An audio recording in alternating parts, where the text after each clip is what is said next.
The UFC's dominance in the MMA landscape today looks unbeatable. In recent history, one fighting championships, Bellator and PFL, are struggling to even look like a close second place. Almost all top-level fighters and stars are under the UFC contract, making the brand almost as a synonym of MMA. But in the late 2000s, the landscape wasn't as clear. The dominant force at the time, Japan's Pride FC, was nearing its twilight, and a huge pool of talent went into free agency. World Extreme Cage Fighting, Elite XC, and Strikeforce were some of the interesting fight promotions, also holding big events in the US. In that scenario, a bold new player entered the combat sports scene. Fueled by big names, bigger payouts, musical acts, and a dream to rival the UFC, Affliction MMA burned bright and fast. It lasted just over a year, but left an indelible mark on the sport. I'm here to watch Fedor kick the shit out of Tim Sylvia. Yeah! Founded in 2005, Affliction began as a lifestyle clothing brand. The late Justin Levens was the first MMA fighter sponsored by the brand. Affliction quickly spread towards a range of fighters like Georges St. Pierre, Chuck Liddell, Quinton Rampage, and Josh Barnett, and became a fixture in the UFC broadcasts. Ironically, UFC's own Dana White was also an early adopter of Affliction's t-shirt vision.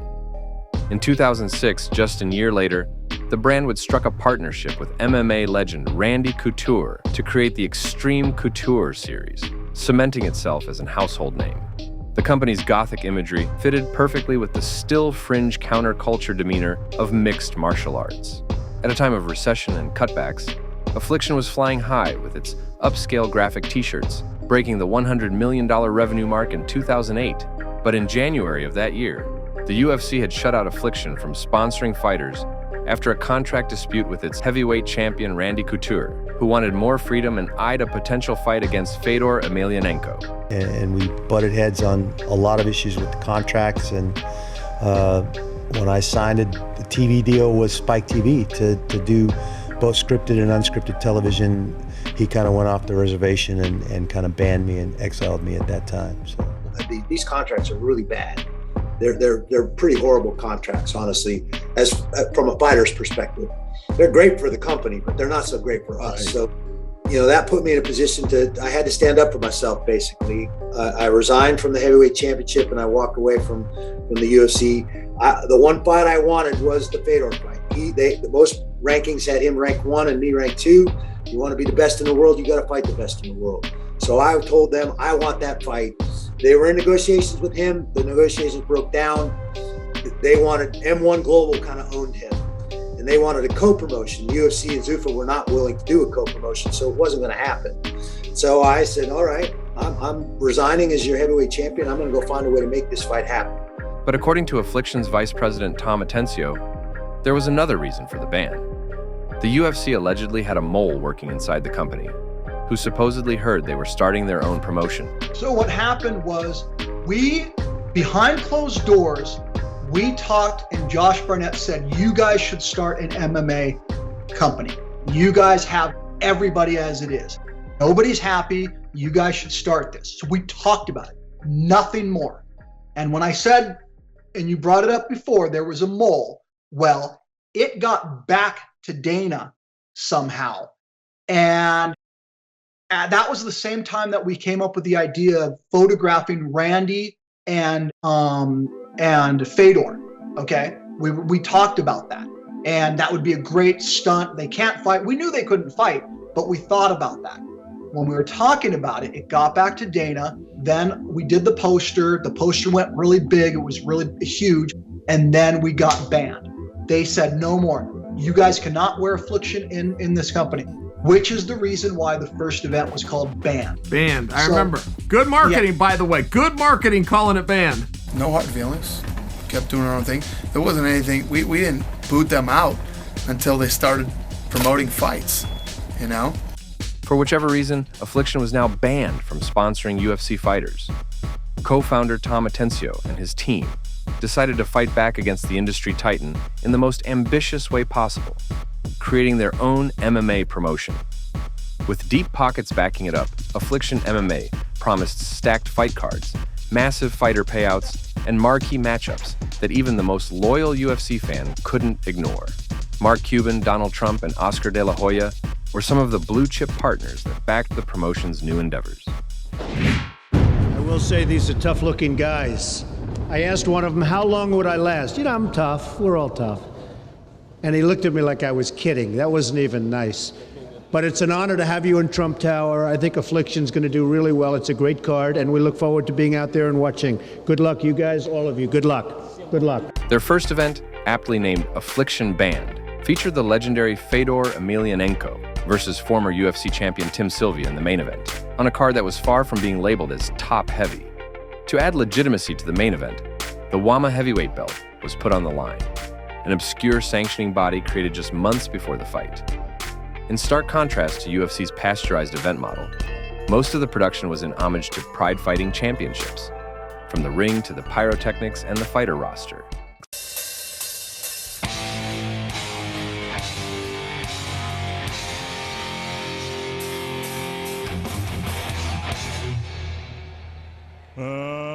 Let's get ready to rumble!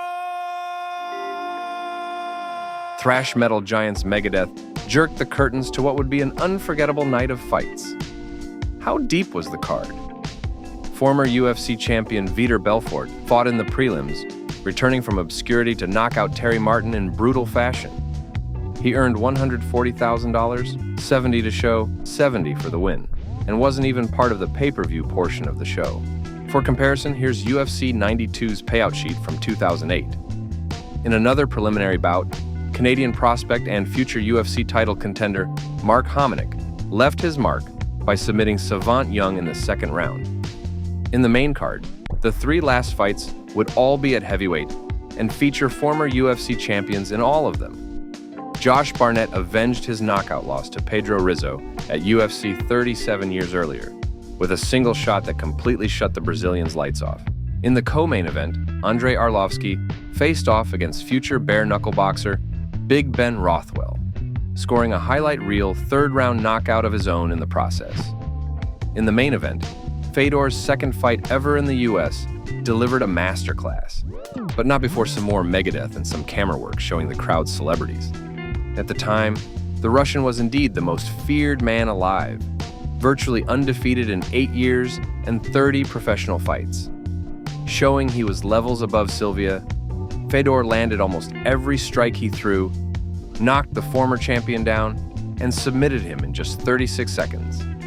He would be paid $300,000 for the fight, and more than 3 times that in additional fees per his contract. Sylvia, who was just let out of his contract with the UFC, got an unheard of $800,000. At the time in the UFC, the most iconic stars, people like Chuck Liddell, were pulling from the shallow end of 6 figures in disclosed purse. A lot of it had to do with overspending. Now, I saw that firsthand. He was signing guys I knew what they could get elsewhere, and I knew what Affliction was throwing. Yeah, they wasted a lot of money. It wasn't me. I knew that Tim Sylvia, his biggest payday prior to us was only $14,000. He made $14,000 to fight and win. That was 7 to fight, 7 to win. And when Todd paid him, I was telling him, no, man, it's too much. He wanted what he wanted, and he paid him. So that was one of the biggest issues. To fight fans, the night could be considered an amazing success. But even with a stacked card, a rock show, and a $2 million gate, it didn't generate a profit. An exact number of how much was lost on the first show was never divulged. Tom Atencio to this day says he has no idea. The pay-per-view was reported to have done over 100,000 buys, and it was all encouraging enough for the executives to move forward with a second event. The ambitious promotion returned 6 months later in January 2009 with even higher stakes. This time, the promotion's sophomore effort, Day of Reckoning, promised to deliver an even more explosive lineup and reaffirm its place as the UFC's most dangerous competitor. The preliminary portion featured household names like Little Nog, coming off a knockout win at the previous event, fighting MMA pioneer Vladimir Matyushenko. The younger Rogerio Nogueira finished the Belarusian with a stunning knee in the second round. Dan Lozon fought future king Bobby Green, finishing him with a rear naked choke with 5 seconds left in the first round. Brazilian legend Renato Babalu Sobral fought Cameroonian pioneer Thierry Sokuju, and displayed his trademark jiu-jitsu in a Bravo choke submission win. Affliction gave the MMA world a handful of memorable moments, and after this fight, we had a big one, courtesy of interviewer Tito Ortiz. We'll hear what he has to say now with Tito Ortiz.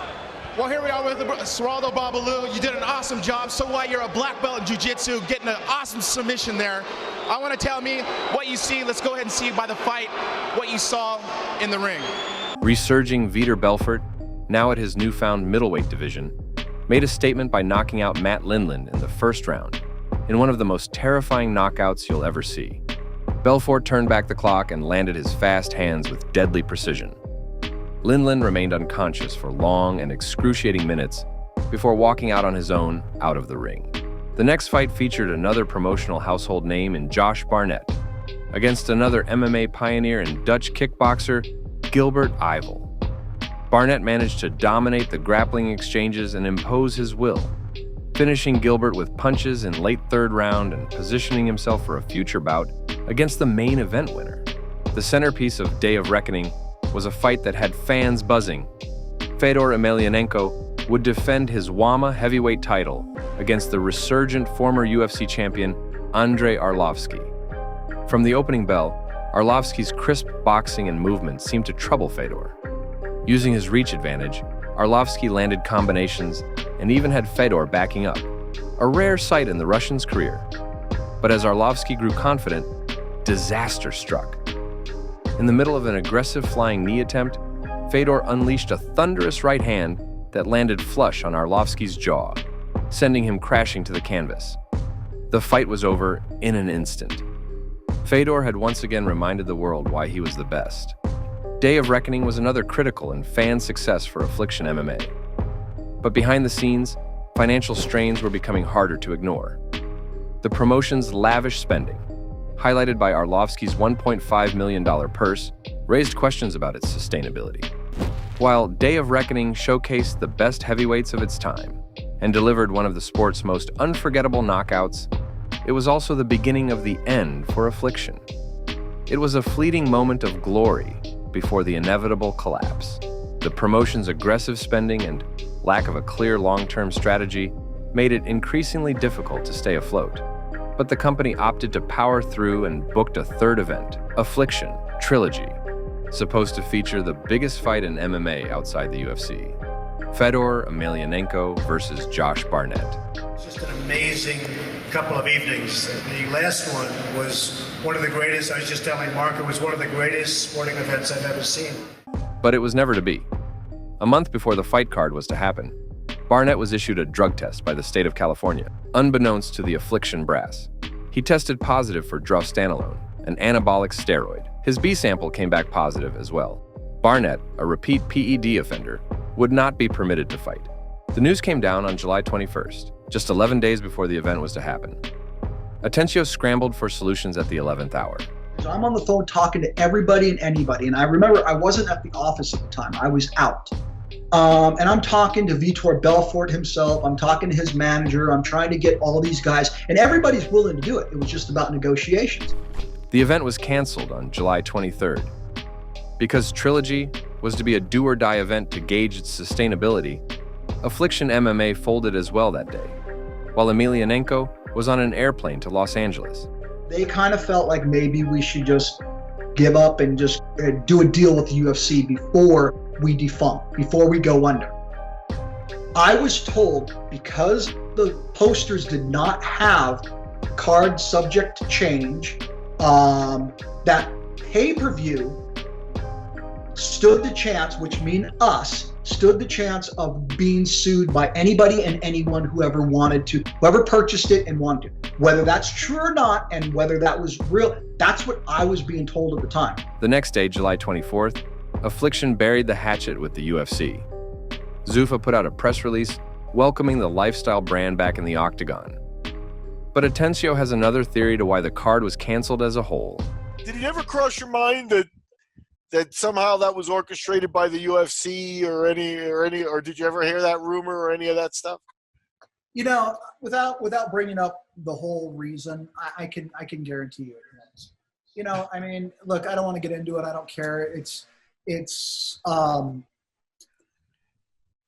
I've always said I don't think I was ready for that type of business when you're dealing with somebody like the Fertittas and you're dealing with that level of businessman.